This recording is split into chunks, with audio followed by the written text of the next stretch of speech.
पिछले एपिसोड में एक आदमी भागते हुए सिंह के पास आया था और उसने बताया था कि अचानक से हमारा बहुत सारे सोल्जर बेहोश होने लगे हैं। इसके बाद अगले सीन में हम देखता है कि सभी सोल्जर बैटल फील्ड से वापस आए थे और इसीलिए वे अपने जीत के खुशी में पार्टी कर रहे होते हैं। मगर तभी इसी वक्त हम देखता है कि यहाँ पर कुछ रेड बटरफ्लाई आने लगे थे, लेकिन असल में इनके ऊपर किसी का भी ध्यान नहीं जाता। जिसके बाद हम देखता है कि वह बटरफ्लाई जिस किसी के ऊपर भी बैठ रहे होते हैं, हम देखता है कि उनके ऊपर कोई स्पेल लग रही थी और इसीलिए वे सभी इसके वजह से बेहोश होने लगे थे। लेकिन हम देखता है कि किसी को इसके बारे में कुछ पता नहीं चलता, इसीलिए कोई भी इसके बारे में कुछ नहीं कर पाता और हम देखता है कि यहाँ के सभी सोल्जर एक एक करके बेहोश हो जाते हैं। तभी इसे देख एक सोल्जर कहने लगता है कि अचानक से क्या होने लगा, लेकिन तभी हम देखता है कि वो बटरफ्लाई इसके ऊपर भी बैठ जाती है, जिसका वजह से वो सोल्जर भी बेहोश हो जाता है। अब इसीलिए हम देखता है कि एक सोल्जर भागते हुए सिंह के पास आता है और बताने लगता है कि पता नहीं अचानक से क्या हो गया और हमारे सभी सोल्जर एक एक करके बेहोश होने लगे हैं। जिसके बाद हम देखता है कि इनकी हेल्प करने के लिए यहाँ पर और भी सोल्जर आ गए थे,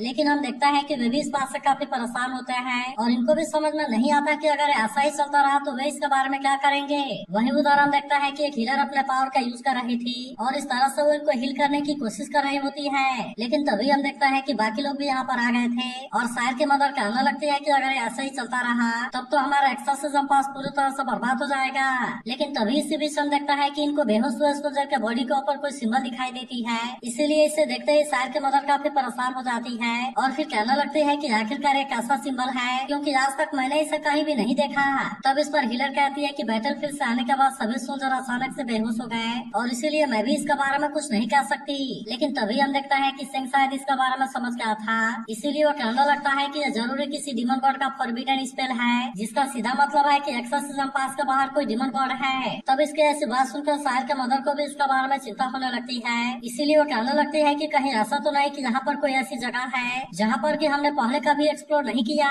तभी हम देखता है कि शायर का फादर इसके बारे में पता लगाने के लिए रेडी हो गए थे, इसीलिए वो कहता है कि मैं शायर और हाउचन के साथ वहाँ पर इन्वेस्टिगेशन करने के लिए जाऊंगा। जिसके बाद हम देखता है कि हाउचन और शायर भी तुरंत इसके लिए मान गए थे और इसीलिए वे भी वहाँ पर जाने के लिए रेडी हो जाते हैं। लेकिन तभी हम देखता है कि शायर के मदर को इसके बारे में चिंता होने लगती है, इसीलिए वो कहने लगती है कि यह जगह हमारे ट्रांसमिशन रेंज से बहुत आगे है, जिसका वजह से तुम्हें वहाँ पर केयरफुल रहना होगा और इसीलिए मैं चाहती हूँ कि तुम अपना ख्याल रखना। लेकिन वहीं हम देखता है कि सिंह को भी इसके बारे में चिंता होने लगती है, इसीलिए वो इनसे कहता है कि यह मिशन बहुत ही डिफिकल्ट है और इसीलिए तुम्हें इसमें एक दूसरे का ख्याल रखना होगा। तब इस पर हाउचन कहता है कि आप इसके बारे में कोई चिंता ना करें। मगर तभी हम देखता है कि सिंह इनको कोई इमरजेंसी टोकन देता है और कहता है कि जरूरत पड़ने पर तुम इसे कभी भी यूज कर सकते हो। तभी हम देखता है कि सिंह इनको कोई इमरजेंसी टोकन देता है और कहता है कि तुम जरूरत पड़ने पर कहीं भी इसे यूज कर सकते हो। जिसके बाद हम देखता है कि वह सभी इसे अपने पास में रख लेते हैं, लेकिन इसके बाद वे इसमें कोई भी देरी नहीं करते और हम देखता है कि वे यहाँ से निकल जाते हैं। तभी शायर के मदर सिंह से कहती है कि आपको इसके बारे में चिंता करने की कोई जरूरत नहीं है, क्योंकि वे इसे सॉल्व करने का कोई न कोई तरीका जरूर खोज लेंगे।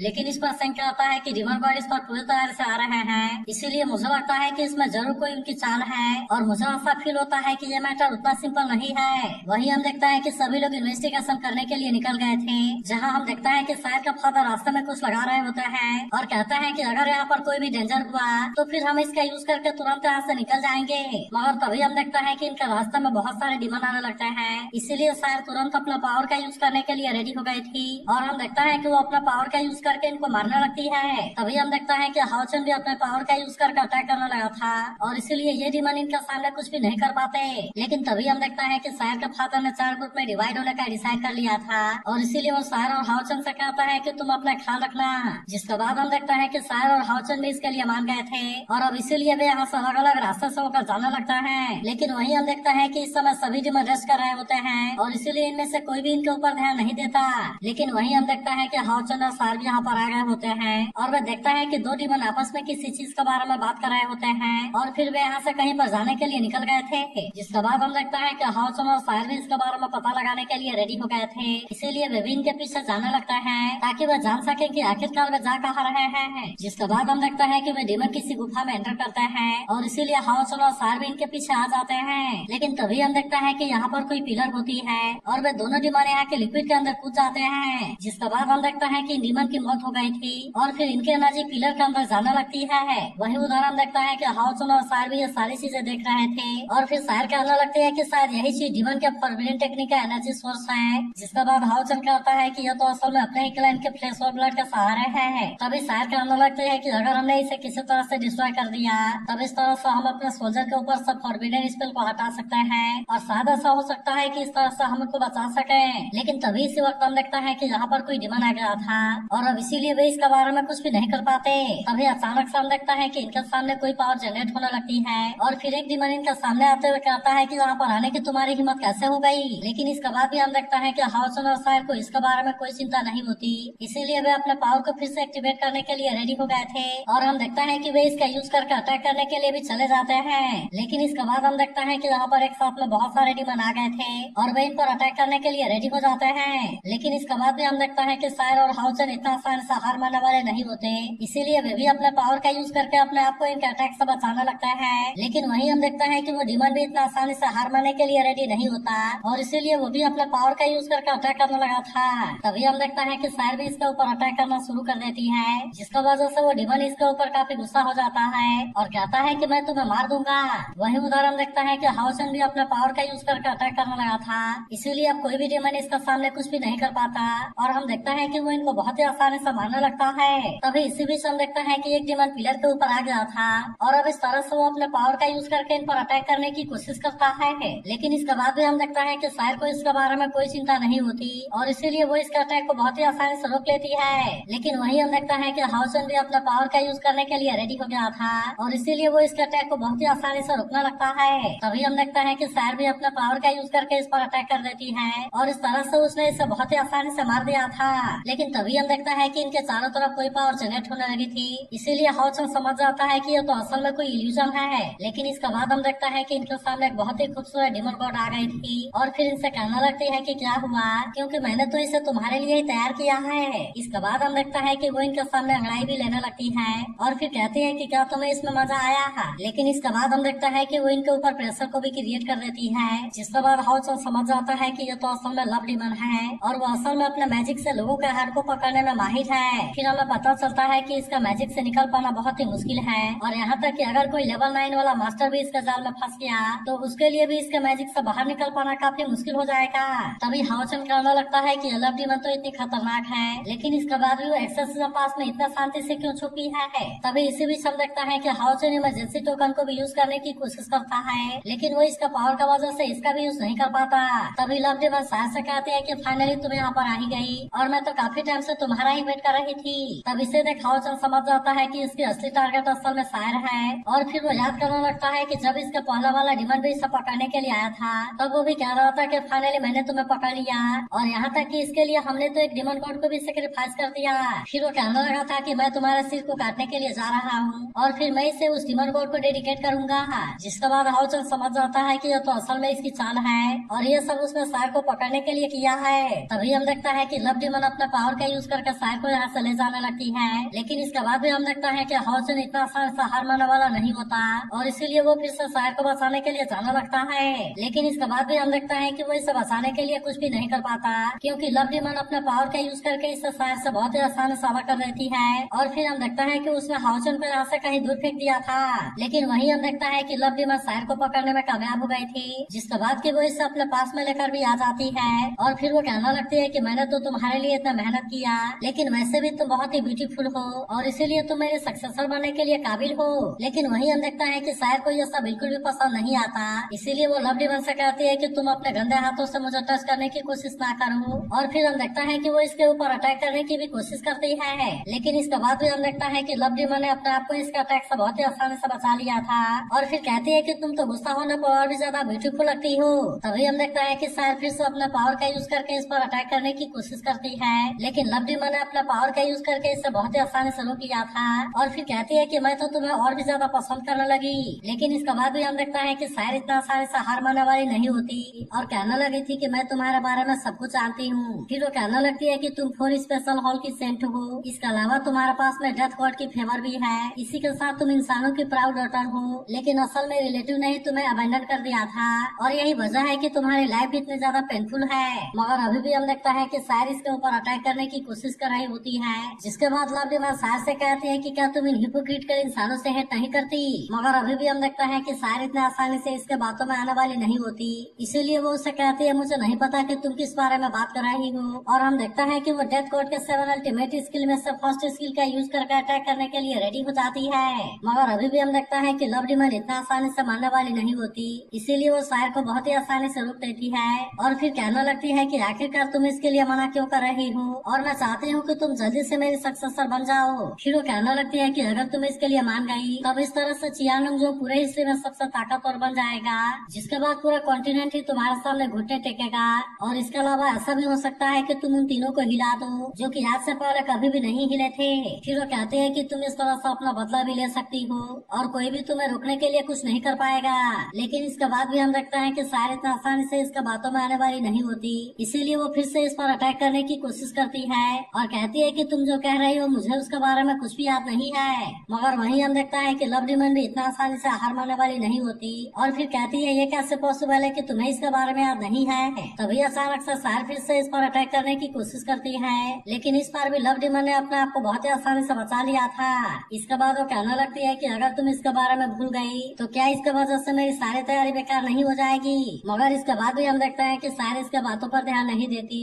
और वो फिर से अपने पावर का यूज करके इस पर अटैक करने की कोशिश करती है। लेकिन अभी भी हम देखता है कि लव डिमांड ने इसके अटैक को बहुत ही आसानी से रोक लिया था और फिर कहती है कि चाहे तुम मेरे सामने कितनी भी कोशिश क्यों न कर लो, लेकिन फिर भी तुम इसमें मेरा कुछ भी नहीं कर सकती। इसके बाद हम देखता है कि लव डिमांड अपना बहुत सारा बटरफ्लाई को रिलीज कर देती है जो कि तुरंत ही इसके चारों तरफ घूमने लगता है। फिर वो कहने लगती है कि तुम्हें इसके बारे में चिंता करने की कोई जरूरत नहीं है क्योंकि अब तुम्हारी सारी मेमोरी एक एक करके तुम्हारे सामने आने वाली है। तब इस पर शायर से कहते ऐसा लगता है कि तुम इतना आसानी से नहीं मानोगी और फिर हम देखता है कि वो इसमें से अपने आप को बचाने लगती है। जिसके बाद लव डिमांड उसे कहती है कि अगर सच में ये इल्यूजन है तो फिर तुम इसे चेंज क्यों नहीं कर देती और इसीलिए मैं चाहती हूँ कि तुम अपने आप को और ज्यादा धोखा ना दो। फिर वो कहने लगती है कि तुम्हारा फ्रस्ट्रेशन की वजह से पेन यहाँ से गायब नहीं होंगे क्योंकि वे असल में अभी भी तुम्हारा सोल के डीप हिस्से में है। लेकिन तभी हम देखता है कि लव डिमांड इस पर अपने पावर को यूज करने में कामयाब हो गई थी, जिसकी वजह से शायर को उसके मेमोरी के बारे में याद आने लगता है और फिर वो कहने लगती है कि मैं तुम्हारे पेन को धीरे धीरे अनकवर कर दूंगी, जिसके बाद से तुम इसके बारे में कुछ भी नहीं कर सकती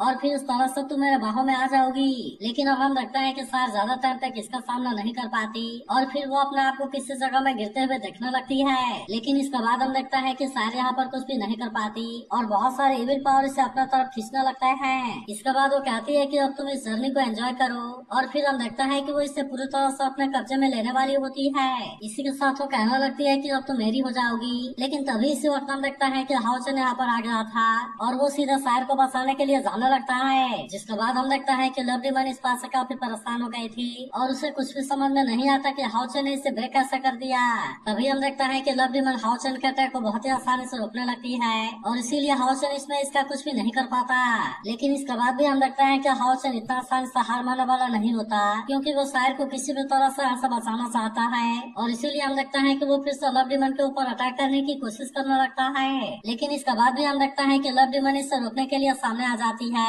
और इसीलिए हाउचन उससे पूछता है कि तुमने शायर के साथ में क्या किया। तब इस पर लव डिमांड कहती है कि मैं तो उसके कीमती मेमोरी के बारे में याद दिला रही हूँ। लेकिन इसके बारे में सुनते ही हाउचन इस बात से काफी गुस्सा हो गया था और फिर हम देखता है कि वो इस पर अटैक करने के लिए पूरी तरह से रेडी हो जाता है। लेकिन वहीं हम देखता है कि लव डिमांड भी इसका सामना करने के लिए रेडी हो गई थी और फिर कहने लगती है कि अब तो ककून के बटरफ्लाई बनने का टाइम आ चुका है और इसीलिए मैं तुम्हें इसमें कुछ भी नहीं करने दूंगी। लेकिन वही अब हम देखता है कि शायर इसका पावर में बहुत बुरे तरीके से फंस गई थी, इसीलिए वो इसमें से अपने आप को निकालने के लिए भी कोशिश करती है। लेकिन फिर भी हम देखता है कि वो इसके बारे में कुछ भी नहीं कर पाती और अब इस तरह से उसे अपने सारे पेनफुल मेमोरी के बारे में याद आने लगता है। लेकिन वही हम देखता है कि हाउचन भी लव डिमांड के सामने इतना आसानी से हार मानने के लिए रेडी नहीं होता, इसीलिए वो शायर को बचाने के लिए फिर से इसका सामना करने के लिए रेडी हो जाता है। और अब इस तरह से हम देखता है कि इनके बीच में बहुत ही शानदार फाइट होने लगी थी। तभी हम देखता है कि लव डिमांड भी अपने पावर का यूज करके अटैक करने की कोशिश करती है, लेकिन फिर भी हाउचन ने अपना स्वॉर्ड से इसे बहुत आसानी से रोक लिया था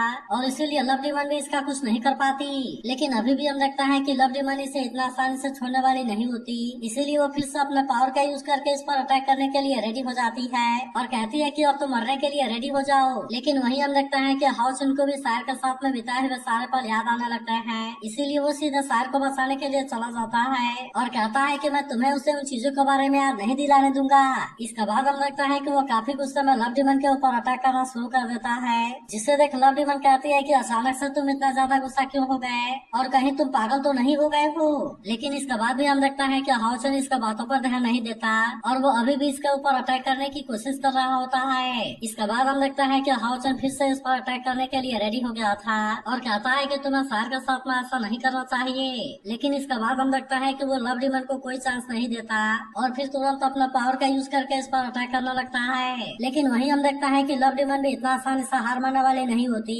इसीलिए हाउचुन अपने एक और पावर का भी यूज करने के लिए रेडी हो गया था और फिर हम देखता है कि वो इसका यूज करके इस पर अटैक कर देता है। जिसके बाद हम देखता है कि लव डिमन इसे रोकने के लिए कोशिश करती है, लेकिन फिर भी वो इसके इस पावर का सामना कुछ भी नहीं कर पाती और इसीलिए ऐसा लगता है कि वो इसका पावर में मारी गई। फिर हम देखता है कि हाउचुन सीधा सायर के पास में आ गया था, जहाँ पर कि वो अपने पावर का यूज करके इसे होश में लाने की कोशिश करने लगता है। लेकिन अभी भी हम देखता है कि लव डिमन असल में जिंदा थी और इसीलिए वो अपना पावर का यूज करके उसे वहाँ से खींचने लगती है। लेकिन अभी भी हम देखता है कि हाउचुन इतना आसानी से इसके लिए हार मानने वाला नहीं होता, इसीलिए वो फिर से इसके लिए कोशिश करने लगता है ताकि वो सायर को वहाँ से बाहर निकाल सके। लेकिन वहीं हम देखता है कि लव डिमन भी अपना पावर का यूज करके उसे वहाँ से खींचने लगती है और फिर कहती है कि तुम उसके स्वीट ड्रीम को डिस्टर्ब क्यों कर रहे हो। इसके बाद हम देखता है कि वो अपना और ज्यादा पावर का भी यूज करने के लिए रेडी हो गई थी ताकि वो इसे सायर से दूर कर सके। लेकिन वहीं हम देखता है कि सायर भी होश में आने लगती है, इसीलिए वो हाउचुन से कहती है कि तुम इसके बारे में कोई चिंता ना करो क्योंकि अब ये पेनफुल मेमोरी मुझे और ज्यादा हर्ट नहीं कर सकते। और फिर हम देखता है कि वो खुद ही इसके अंदर गिरने लगती है। जिसके बाद हम देखता है कि हाउचुन इस बात से और ज्यादा परेशान होने लगा था। लेकिन तभी सायर कहने लगते है मुझे पता है कि हर पेनफुल मेमोरी के एंड पर कोई है जो कि वहाँ पर मेरा वेट कर रहा है। अब इसीलिए हम देखता है कि उसे किसी भी चीज के बारे में कोई डर नहीं होता क्योंकि अब उसे याद आने लगता है कि वो जब कभी भी किसी खतरे में होती थी तब उस समय हर बार हाउचुन इसे बचाने के लिए आ गया और अब इसीलिए हम देखता है कि लव डिमन की पावर इसके सामने कुछ भी नहीं कर पाती। जिसके बाद सायर से तोड़कर तुरंत वहाँ से आजाद हो जाती है और फिर हम देखता है कि वे दोनों एक साथ में आ जाते हैं जहाँ पर कि हाउचुन ने सायर को अपने बाहों में उठा लिया था। लेकिन इसके बाद हम देखता है कि वो इसमें कोई देरी नहीं करता और वो इसे लेकर यहाँ से भागने लगता है क्योंकि लव डिमन ने अपने पावर का यूज करके फिर से इस पर अटैक करना शुरू कर दिया था। वहीं हम देखता है कि लव डिमन अब इस बात से काफी गुस्सा हो गई थी और इसीलिए वो फिर से अपने पावर का यूज करके इन पर अटैक करने के लिए रेडी हो जाती है। तभी सायर कहने लगते हैं कि वैसे तो मुझे तुम्हारे बारे में पूरी तरह से याद नहीं आया, लेकिन इसके बाद में मुझे याद है कि पहली बार हम कब मिले थे और इसीलिए ऐसा लगता है कि हम तो बहुत पहले मिले थे। तभी हम देखता है कि हाउचुन लव डिमन का सामना करने के लिए रेडी हो गया था और अब इसीलिए वो इसके सामने रुक जाता है। तभी सायर कहते हैं कि चलो हम उसी तरह से साइड बाय साइड फाइट करते हैं।